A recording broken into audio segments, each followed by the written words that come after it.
लेटाई ले आगा पाछा। होलिया में काहे तोहार बिगड़ल बा ढांचा, गतरे गतौर सब लेटाई ले आगा पाछा।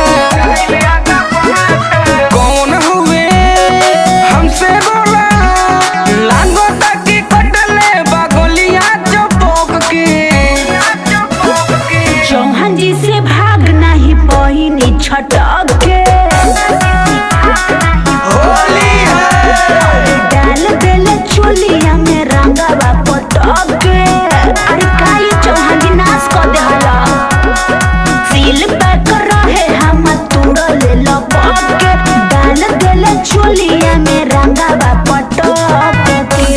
अरे जिया ये चौहान जी तोहार जवाब नहीं खे। चौहान जी से भाग नहीं।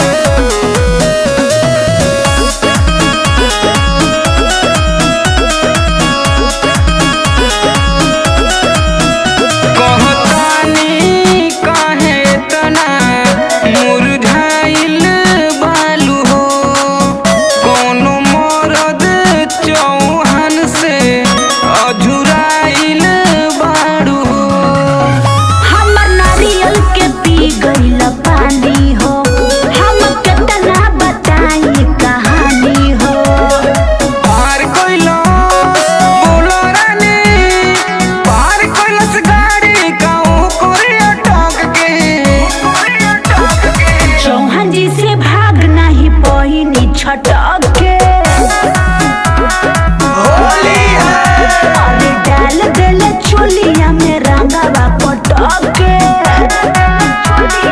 होली है सील पैक रहे हम तुड़ल लपक के। डाल देले चोलिया में रंगवा पटक के। भाग नहीं। सरारा चौहान जी से भाग नहीं। होली है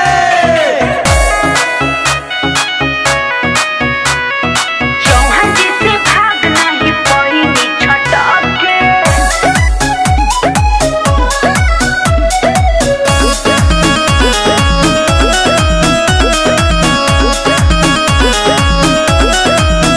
हमरा दिलावा में गोली दागी के तू गइलू, बोल का करे रानी चौहान टोली गइलू। चौहान हरिशंकर कर दिहल घाटा हो, पहले जनती त मान लेती बात हो। जानतानी ले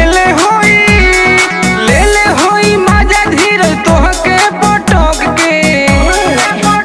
अरे चौहान जी से भाग नहीं पहिनी छटक के।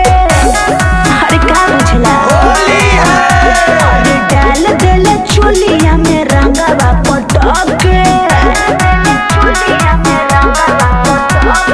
सील पैक रहे हम तुड़ल लपक के। डाल देले चोलिया में रंगवा पटक के। और चौहान लोग से टक्कर ले हर बेकार बात, जा तनी घरे हम अब।